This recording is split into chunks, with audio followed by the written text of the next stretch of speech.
নমস্কার বন্ধুরা, the Bengali টেকে আপনাকে স্বাগত। এবং আজকে আমাদের ডেটা সায়েন্স কোর্সের সেকেন্ড এপিসোড।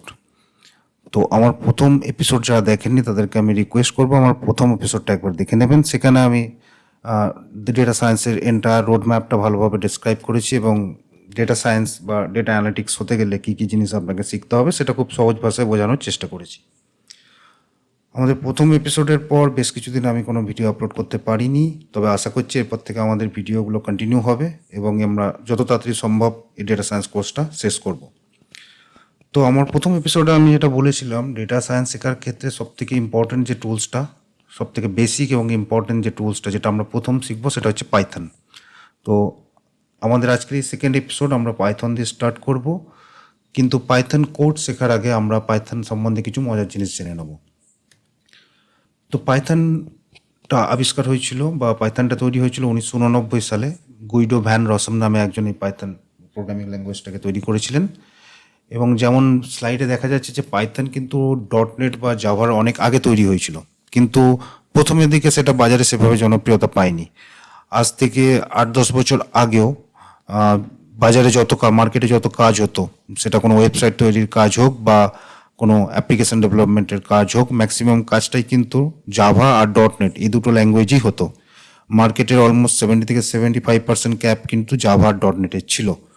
তখন পাইথন অতটা জনপ্রিয় ছিল না, কিন্তু যখন থেকে মার্কেটে এই ডেটা সায়েন্স বা ডেটা অ্যানালিটিক্স জিনিসগুলো এলো, তখন থেকে কিন্তু পাইথন আবার জনপ্রিয় হয়ে উঠতে লাগলো। কারণ এই পাইথন যে প্রোগ্রামিং ল্যাঙ্গুয়েজটা, সেটা এমনভাবেই ডিজাইন করা হয়েছিল যাতে এটা খুব সহজে এবং খুব তাড়াতাড়ি ম্যাথামেটিক্যাল এবং স্ট্যাটিস্টিক্যাল প্রবলেমগুলোকে সলভ করতে পারে। আর পাইথন সম্বন্ধে আরেকটা মিথ রয়েছে যে পাইথন প্রোগ্রামিং ল্যাঙ্গুয়েজের যে নামটা সেটা নাকি পাইথন সাপের নাম থেকে এসছে। তো সেটা কিন্তু সত্যি নয়, কারণ যে পাইথন তৈরি করেছিল সে একটা কমেডি শোয়ের খুব বড় ভক্ত ছিল। সেই কমেডি শোটার নাম হচ্ছে মন্টি পাইথনস ফ্লাইং সার্কাস, এবং সেই কমেডি শোয়ের নাম থেকে ইন্সপায়ার্ড হয়ে ও নিজের প্রোগ্রামিং ল্যাঙ্গুয়েজটার নাম রাখে পাইথন। তো আসুন জেনে নিই পাইথন কীভাবে রান করতে হয়। তো আপাতত পাইথন রান করার জন্য দুটো কম্পাইলার আছে। প্রথমটা হচ্ছে অ্যানাকোন্ডা এবং দ্বিতীয়টা হচ্ছে জুপিটার নোটবুক। আরও আছে, কিন্তু আপাতত আমরা এই দুটোই শিখব। তো অ্যানাকোন্ডাটা হচ্ছে অফলাইন কম্পাইলার। এই অ্যানাকোন্ডা অ্যাপ্লিকেশনসটা সিস্টেমে ইনস্টল করতে হবে এবং তারপর সেটা ইনস্টল করার পর সেখানে আমরা পাইথন কোডটা রান করাতে পারি। আর জুপিটার নোটবুক, এটাকে অফলাইন বা অনলাইন দুটোই বলা যায়। কেন বলা যায় আমি বলি। জুপিটার নোটবুকও একটা অ্যাপ্লিকেশন যেটা সিস্টেমে যদি ম্যানুয়ালি ইনস্টল করা হয় তাহলে আমরা সেখানে অফলাইন পাইথন কোড রান করতে পারবো। কিন্তু গুগলের একটা সার্ভিস রয়েছে, সেটাকে বলা হচ্ছে গুগল কোল্যাব। সেই গুগল কোল্যাবে এই জুপিটার নোটবুকের সমস্ত ফিচার্স এবং সমস্ত লাইব্রেরি প্রি ইনস্টলড থাকে। এবং এই গুগল কোল্যাবটা যদি আমরা খুলি তাহলে আমাকে আলাদা করে কোনো কিছু ইনস্টল করতে হবে না। জাস্ট সিম্পলি গুগলের একটা পেজ খুলবো, কোল্যাবের একটা পেজ খুলবো, সেখানে আমরা আমাদের কোড লিখবো এবং সেটাকে জাস্ট রান অপশনস আছে, সেটাকে প্রেস করলেই এটা রান হয়ে যাবে, খুব সহজেই রান হয়ে যাবে। কিন্তু এক্ষেত্রে ব্যাপারটা হলো, গুগল কোল্যাবে যদি আমাদের প্রোগ্রামিং করতে হয় সেক্ষেত্রে আমাদের ইন্টারনেটের সঙ্গে কানেক্টেড থাকতে হবে। তো যারা বিগিনার্স রয়েছে বা এখন আমরা জাস্ট সেকেন্ড এপিসোডে আছি, তো এখন আমরা জুপিটার নোটবুক এবং গুগল কোল্যাব এই দুটোর মধ্যে কি পার্থক্য বা কি এই নিয়ে আমরা এখন বেশি গভীরে যাব না। আমাদের কাছে গুগল কোল্যাব বা জুপিটার নোটবুক দুটো সেম ধরেই আমরা এগোবো। তো আপাতত অ্যানাকোন্ডা হচ্ছে অফলাইন কম্পাইলার আর জুপিটার নোটবুক হচ্ছে অনলাইন কম্পাইলার। আমরা এই কনসেপ্টটা ধরেই এগিয়ে চলবো। তো আমি এরপরে দেখাবো কিভাবে অ্যানাকোন্ডাটাকে আপনারা ইনস্টল করতে পারেন সিস্টেমে, এবং জুপিটার নোটবুক বা গুগল কোল্যাবে কীভাবে প্রোগ্রামিং করতে হয় সেটাও দেখাবো। দুটো সার্ফেসই দেখাবো আমরা। তো প্রথমে দেখা যাক যে অ্যানাকোন্ডাটাকে আমরা কীভাবে ইনস্টল করতে পারি। তো আমরা এখন আমাদের সিম্পল গুগল পেজে রয়েছি। আমি এখানে দেখাবো কিভাবে অ্যানাকোন্ডাটা ইনস্টল করতে হয়। আর ডেটা সায়েন্সের বা ডেটা অ্যানালিসিসের সব থেকে বড় ফ্যাসিলিটি যেটা, এর যে রিসোর্সেসগুলো আছে, মানে যে টুলসগুলো আছে, সেগুলো ম্যাক্সিমামটাই free. I mean 90% of the tools যেগুলো ইউজ করা হবে ডেটা সায়েন্স বা ডেটা অ্যানালিটিক্সের জন্য, সেগুলো সবই ফ্রি। এটা একটা খুবই ভালো বা একটা জিনিস যে এগুলো সব ওপেন সোর্স, এগুলোর জন্য কোনো টাকা খরচ করতে হবে না। তো তো আমরা আমাদের গুগলে আছি, আমি দেখাবো কিভাবে অ্যানাকোন্ডা ইনস্টল করা যায়। সিম্পলি সার্চ বারে লিখতে হবে অ্যানাকোন্ডা ডাউনলোড। তো প্রথমেই যেটা আসছে ডাউনলোড অ্যানাকোন্ডা ডিস্ট্রিবিউশন, এটাতে আমরা ক্লিক করব। ঠিক আছে, ডাউনলোড নাও, এটাতে গেট স্টার্টেড। এটাকে প্রথমে ইমেল দিয়ে সাইন আপ করতে হবে। আমি যদি গুগলে অলরেডি আছি, তো আমি যদি গুগল দিয়ে করি অলরেডি আমি ডাউনলোড পেজে চলে আসবো আশা করি। দেখা যাক, বা কেউ যদি গুগলে সাইন ইন না করে থাকে, এগুলো সিম্পলি সাইন আপ করলে তাকে ডাউনলোড পেজটা দিয়ে দেবে।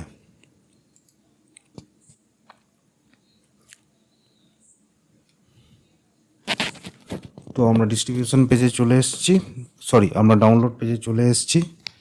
আর এখানে দেখা যাচ্ছে Windows 64 bit graphical installer Anaconda. তো এই যে লিঙ্কটা উইন্ডোজ 64 বিট গ্রাফিক্যাল ইনস্টলার, এই লিঙ্কটা ক্লিক করলেই আমাদের ডাউনলোডিং স্টার্ট হয়ে যাবে। কিন্তু আমি এখন ডাউনলোড করছি না, কারণ এটা অলমোস্ট 5 to 5.5 জিবির একটা ফাইল। তো এখন আমি ইনস্টল বা ডাউনলোড করছি না, কিন্তু তোমরা যদি কেউ ডাউনলোড করতে চাও করতে পারো। এবং এর ইনস্টলেশনটা খুবই সিম্পল, একটা .exe ফাইল পাবে, সেই ফাইলটাকে ডাবল ক্লিক করলে তারপর নেক্সট করে গেলে এটা আপনি আপ ইনস্টল হয়ে যাবে। তো জাস্ট এটা আমি তোমাদের দেখানোর জন্য করলাম, কিন্তু আমি এখন ইনস্টল করছি না, কারণ এটা ভালো মতন স্পেস নেয়, 5 থেকে 5.5 জিবি স্পেস। আর আমরা আগামীতে যেসব ক্লাসগুলো করব, এখন বলতে পারি আপাতত আগামী 3 মাস বা 6 মাস আমরা যে ক্লাসগুলো করব, সেই কোনো ক্লাসের জন্যই আমাদের অ্যানাকোন্ডাটা আবশ্যক নয়, কারণ আমরা যা করব সেটা আমরা গুগল কোলাবেই করব। কিন্তু অফলাইন কম্পাইলিং যদি কেউ করতে চাও, তার জন্য এই অ্যানাকোন্ডাটা ডাউনলোড করে রেখে দিতে পারো। তো এরপর আমরা দেখাবো কিভাবে গুগল কোলাবে আমরা পাইথন কোড এক্সিকিউট করতে পারি। তো যাওয়া যাক আমাদের গুগল কোলাবের দিকে।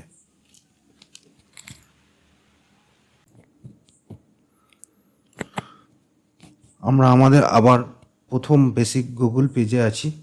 আর আমি আগেই বলেছিলাম গুগল কোলাবে পাইথন রান করতে গেলে কোনো রকম কোনো ইনস্টলেশনের প্রয়োজন হয় না।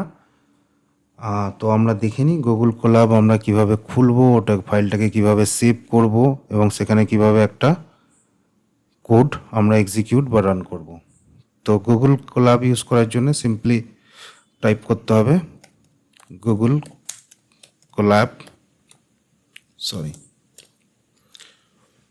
তো প্রথম লিঙ্কটাই খুলে গেল, ওয়েলকাম টু কোলাব। আমরা এখানে ক্লিক করব। তো এরকমভাবে ওপেন নোটবুক বলে এইরকম একটা পপ আপ দেবে। আমি অলরেডি আগে অনেকবার গুগল কোলাব ওপেন করেছি বা প্রোগ্রাম করেছি, সেজন্য এতগুলো কোলাব পেজ আমাকে দেখাচ্ছে, কিন্তু যারা প্রথম খুলবে তাদেরকে এগুলো কিছু দেখাবে না। তো তারা নিউ নোটবুকে ক্লিক করবে। নিউ নোটবুক ক্লিক করলে এখানে একটা Google collab page already load হয়ে যাবে। তো গুগল কোলাব পেজটা দেখতে কিছুটা এরকম।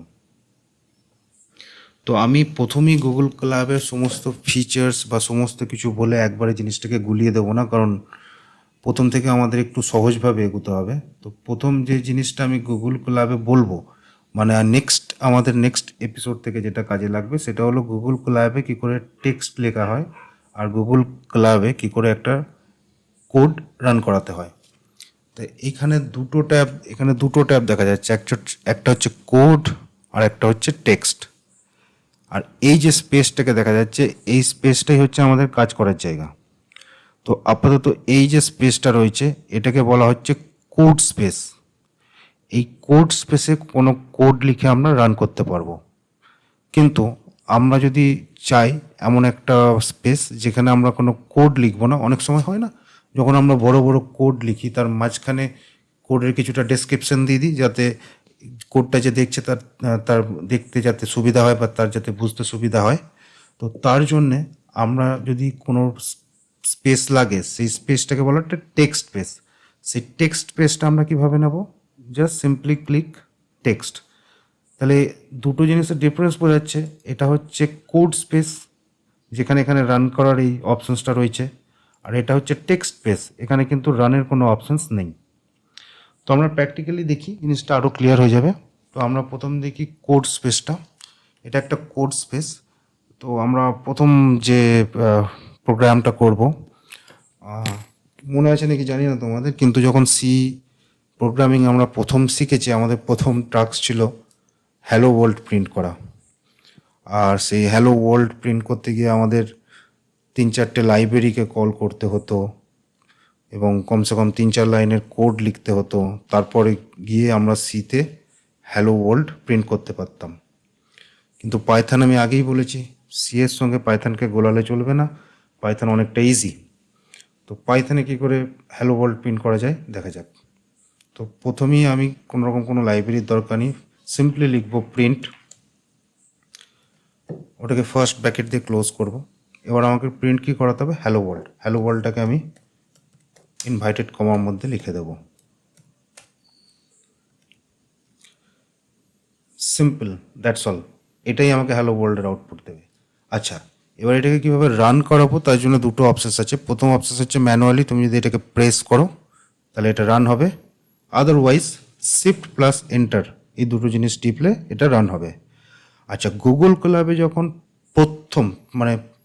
প্রথম যে কোডটা তুমি রান করাবে, মানে ক্লোজ করার পর গুগল কোল্যাব ক্লোজ করার পর আবার যখন নতুন করে খুলে প্রথম যে কোডটা তুমি রান করাবে সেই কোডটা রান হতে একটু সময় নেয়, একটু সময়ের মধ্যে কয়েক সেকেন্ডস নেয়, কারণ এটা তখন অনলাইন যে কম্পাইলিং সিস্টেমটা রয়েছে তার সঙ্গে কানেক্ট হয়।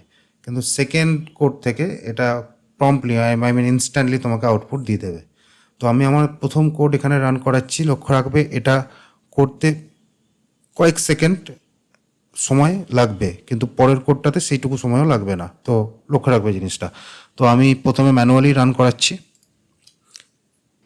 এই যে এই সময়টা নিচ্ছে, এই সময়টাতে এটা অনলাইন কম্পাইলারের সঙ্গে কানেক্ট করছে। তো আমরা ওয়েট করি, এটা এখনও কম্পাইল করছে এবং আমরা আমাদের আউটপুট পেয়ে গেছি হ্যালো ওয়ার্ল্ড।